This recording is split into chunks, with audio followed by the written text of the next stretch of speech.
नमस्कार दोस्तों, मैं शरद ठाकुर आज आपके सामने मैजिकल मैथ्स के साथ एसएससी सीएचएसएल 2021 में जो 12 अप्रैल का पेपर है उसमें क्वेश्चन जो आए हैं उनको कराने आया हूँ।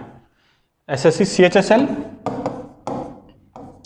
ये 12 अप्रैल का पेपर है बेटा, अभी जो हुआ है 2021 में, ठीक है, उसको सोल्व करवाने आया हूँ। क्वेश्चन बहुत अच्छे अच्छे क्वेश्चन उन्होंने दिए हुए हैं।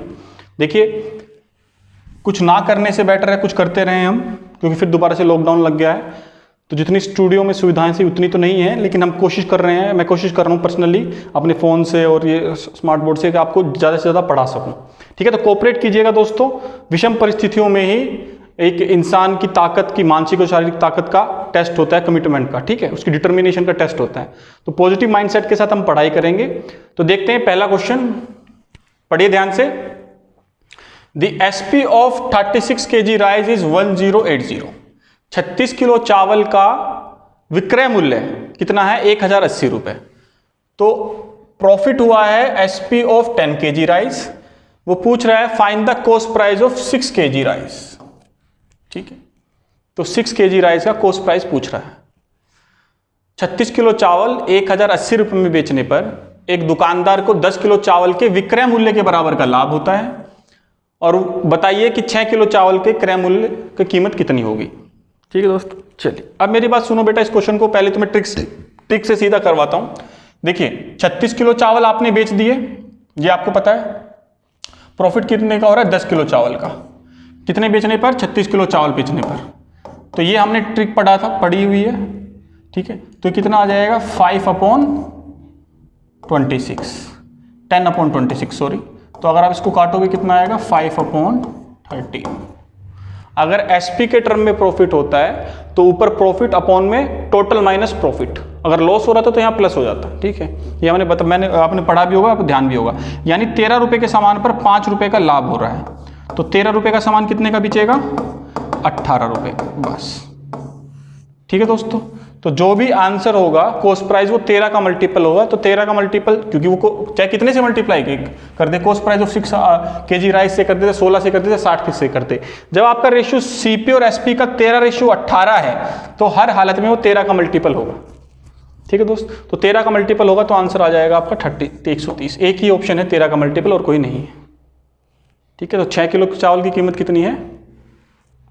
130 रुपये। चलिए अब मैं आपको पूरी डिटेल में ही बताता हूँ। करना ऐसे चाहिए था इस क्वेश्चन को पेपर के अंदर, ठीक है। मल्टीपल के बेसिस पे करेंगे मेरे भाई, ठीक है। फिर डिटेलिंग में समझा देता हूँ। देखो, 36 किलो चावल बेचने पर, यानी 36 किलो चावल बेच दिए, ठीक है।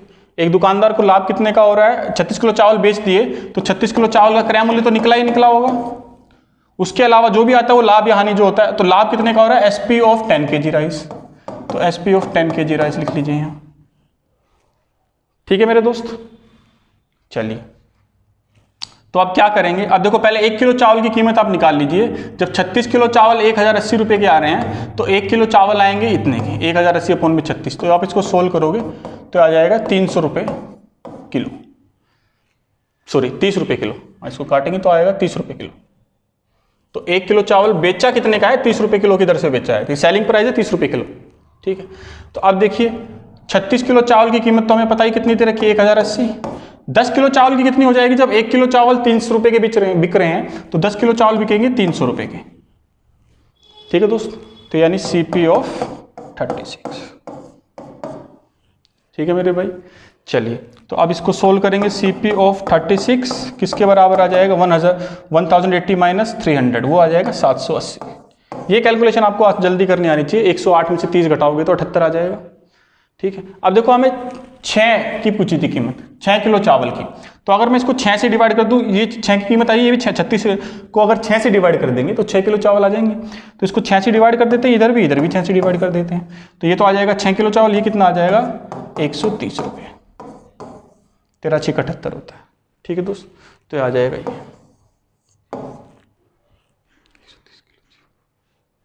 ठीक है दोस्त। चलिए,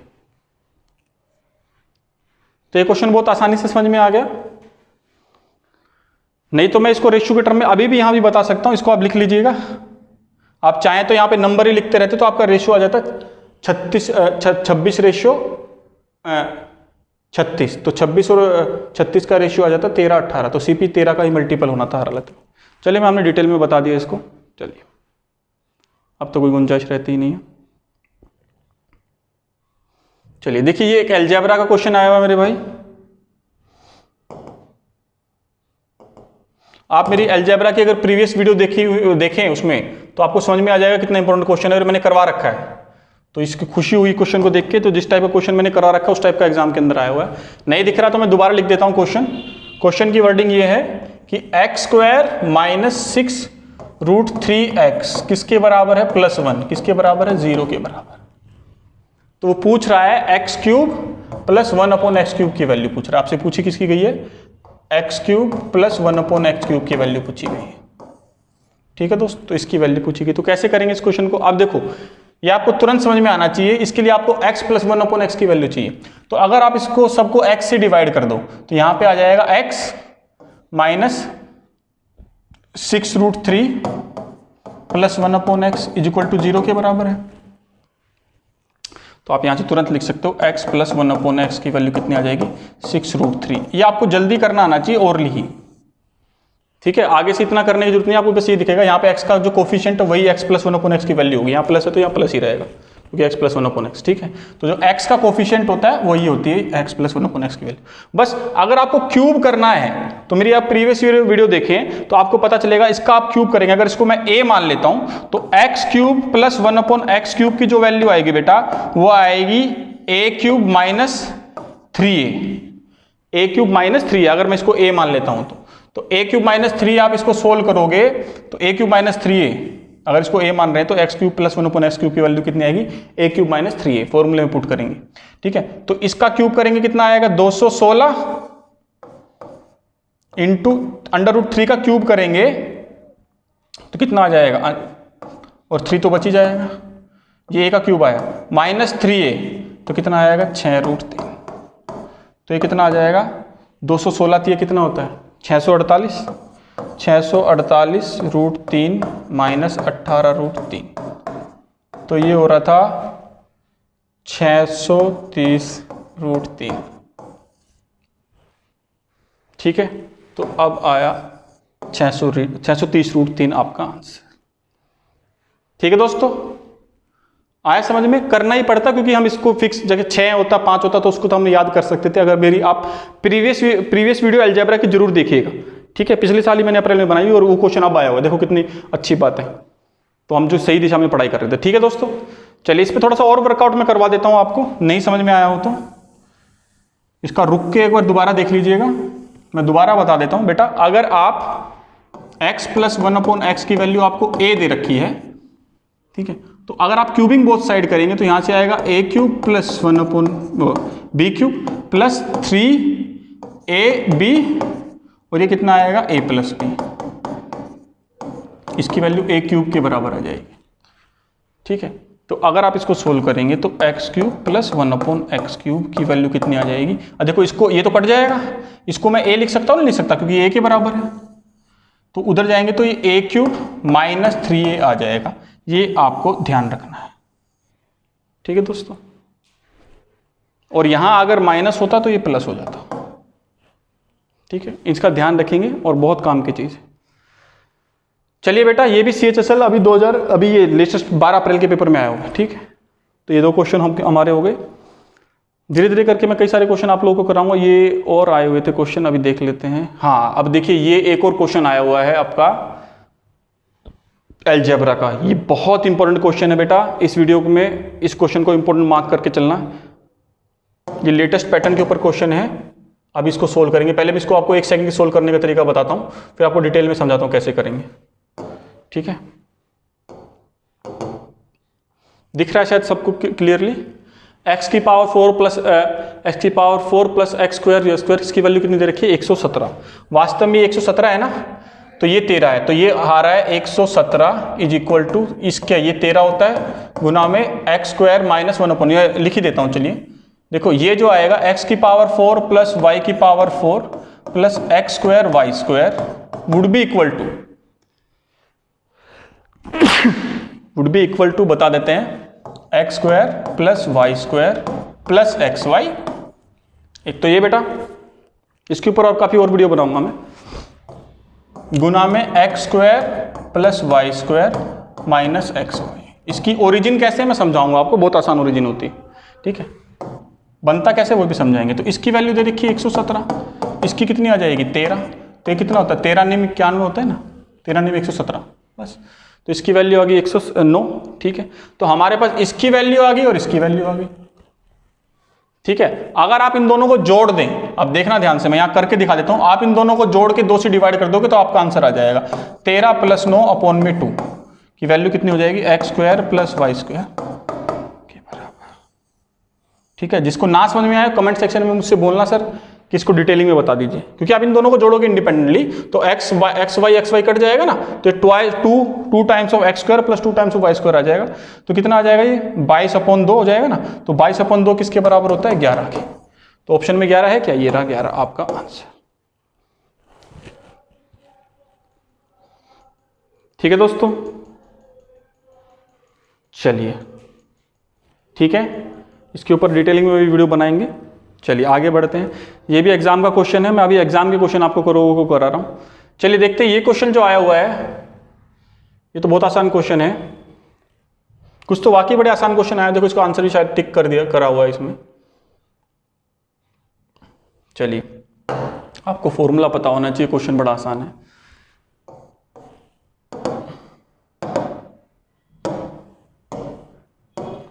देखो ये लिखा हुआ है, क्वेश्चन में लिख देता हूं कि वैल्यू निकालनी है हमें किसकी 2x माइनस 3y का होल क्यूब की plus 18xy 2x minus 3y के होल क्यूब की, इसकी वैल्यू निकालनी है। तो मैं इसको प्रॉपरली लिख देता हूं बेटा ताकि आपको दिखे।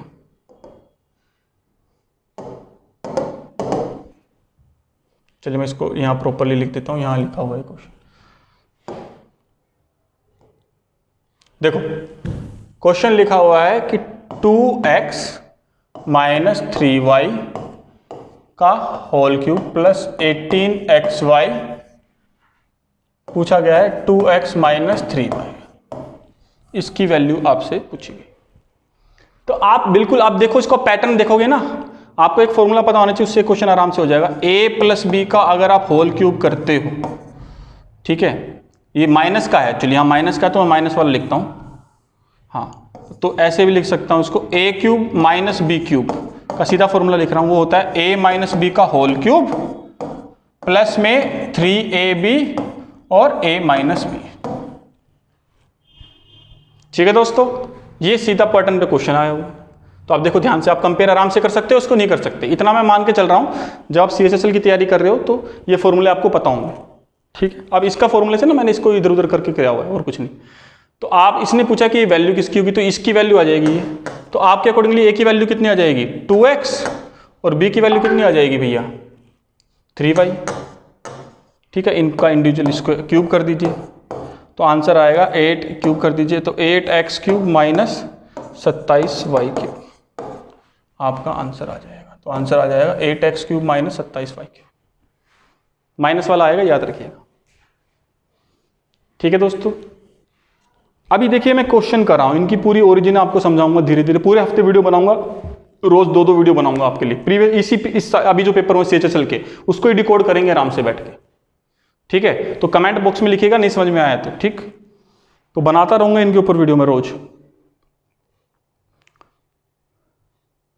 तो आप देखिए, एक सेकेंड और क्वेश्चन देखते हैं, सीक्वेंस में ही चलते हैं भैया।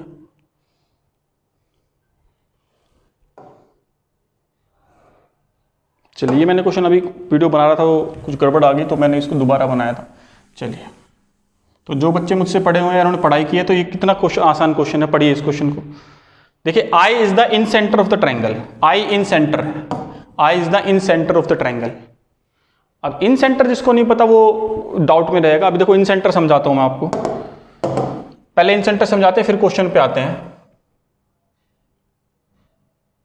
और मैं आपको एक और बात बता रहा हूं, अगर आप सोचेंगे ना तो मेरी पूरी तैयारी हो जब मैं पेपर लगाऊंगा, आप ये पेपर ही लगाते रहेंगे ना तो बहुत कुछ बेनिफिट आपको पेपर लगाने से हो जाएगा। अभी जो एग्जाम हो रहे हैं जैसे CHSL का हो रहा है या NDA का एग्जाम हो रहा है, उसको आप सीरियसली लें, उनको 2-2 3-3 बार लगाएं, एक एक क्वेश्चन लगाएं, उससे बहुत कुछ सीख जाओगे आप। एनडीए का भी पेपर हुआ है परसों, उसको भी सोल्व करवाऊंगा, ठीक है। चलिए अब देखिए क्वेश्चन इन सेंटर क्या होता है मेरे भाई, पहले समझ लेते हैं। देखिए इन सेंटर क्या होता है,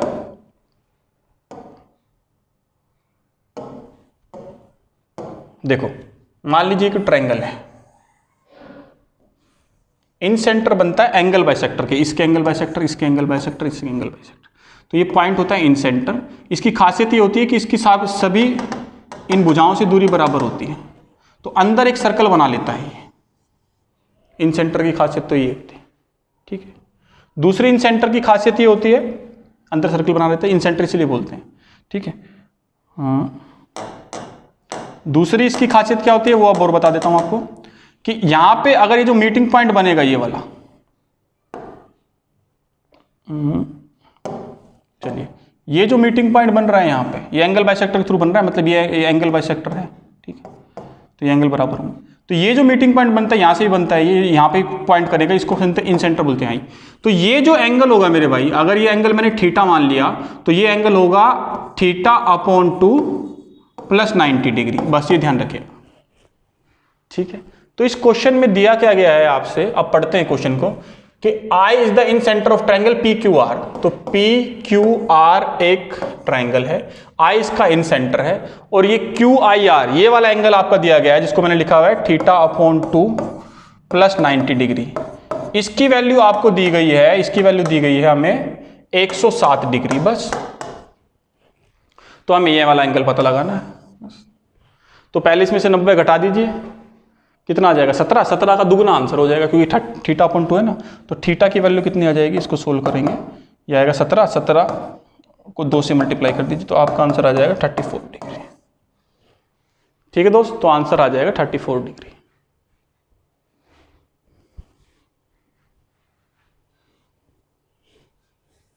तो रुक के देख लीजिएगा वीडियो को, मैं एक बार क्वेश्चन आपको दोबारा दिखा देता हूं।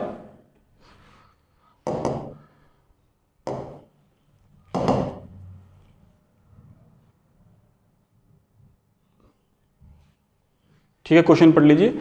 I is the in centre of the triangle PQR, QIR is 160 degree, find the angle P, ये वाला एंगल पूछा गया था, बस। ठीक है बच्चों,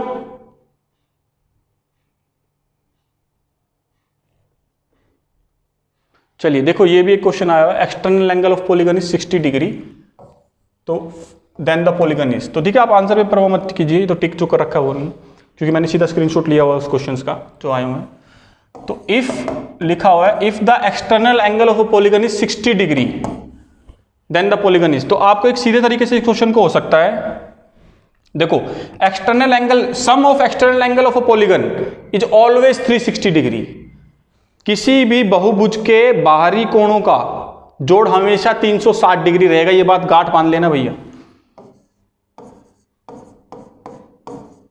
ठीक है, ये याद रख लेना। और वो ये भी क्यों होता है वो भी समझाऊंगा, क्योंकि आप बहुभुज के सारे पॉइंट को एक जगह मर्ज करोगे ना, तो एक पॉइंट हो जाएगा वो, तो एक पॉइंट के इधर उधर एंगल 360 डिग्री का होता है हमेशा, उसका लॉजिक भी पता होना चाहिए, ये कुछ भी रटने की जरूरत नहीं है। तो एक्सटर्नल एंगल कितना दिया हुआ है 60 डिग्री, तो n इंटू 60 डिग्री किसके बराबर आ जाएगा 360 के, तो ये 0 से 0, तो n की वैल्यू कितनी आ जाएगी 6। तो बहुभुज कितनी भुजाओं से मिलकर बना हुआ है 6 भुजाओं से, सॉरी, तो 6 भुजाओं वाले को क्या बोलते हैं हेक्सागन बोलते हैं, पेंटागन 5 भुजाएं, डोकाडन मेरे ख्याल से 10 भुजाएं वाले को बोलते हैं, ऑक्टागन होता है 8 भुजाओं वाला, तो 6 भुजाओं वाला कितना होता है हेक्सागन, आंसर आ जाएगा, तो आपका आंसर कितना होगा हेक्सागन।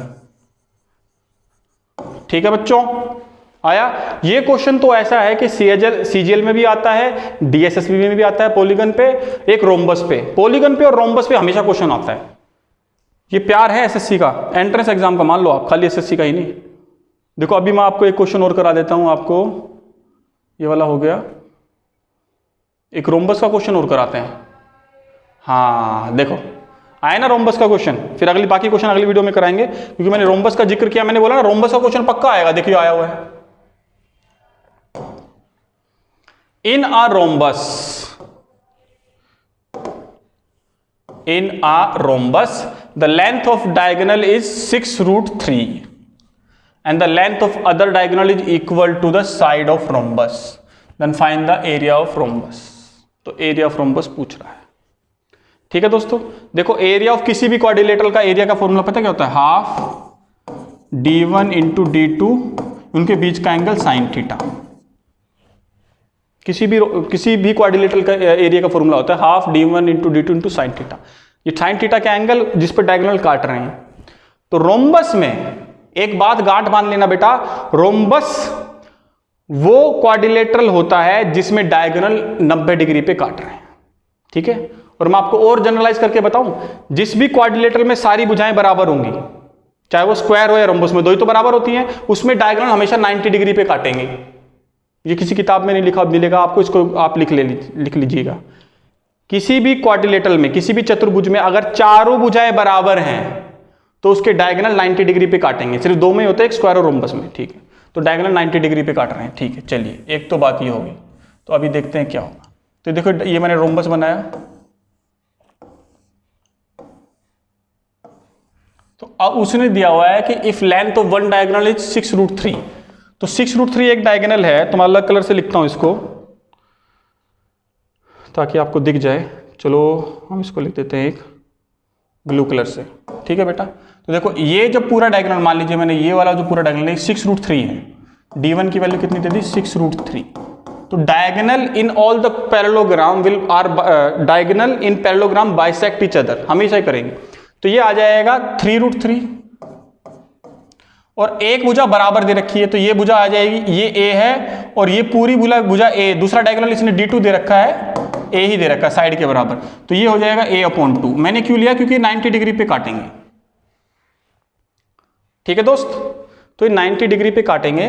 तो अगर आपको a की वैल्यू निकलती है तो मेरा काम बन जाएगा। तो अब देखो, ये हाइपोटेनस हो गया 90 डिग्री के सामने वाली, ये परपेंडिकुलर बेस।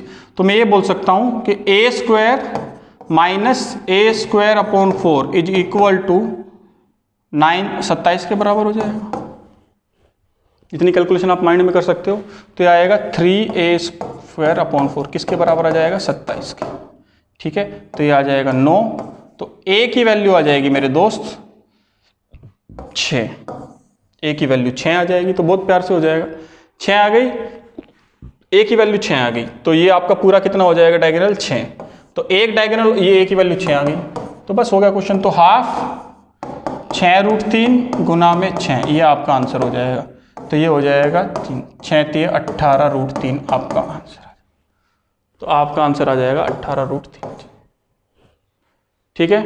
बस, तो ठीक है दोस्तों। देखो, मैं आगे अभी आपको नहीं पढ़ाता हूँ क्योंकि मिक्स्ड क्वेश्चन है तो दिमाग थोड़ा थक जाता है इनको करने में, है ना। लेकिन पेपर के अंदर हमें ऐसे करने आने चाहिए क्वेश्चंस, ठीक है। धीरे धीरे आपकी स्पीड भी बनेगी और बढ़िया क्वेश्चन आपको कराता हूँ, ठीक है। एक और वीडियो लेके आऊँगा, 25 के 25 क्वेश्चन कराऊंगा आप लोगों को, ठीक है। तब तक के लिए नमस्कार, अपना ख्याल रखिए, कोरोना से बच के रहिए। जय हिंद, जय भारत।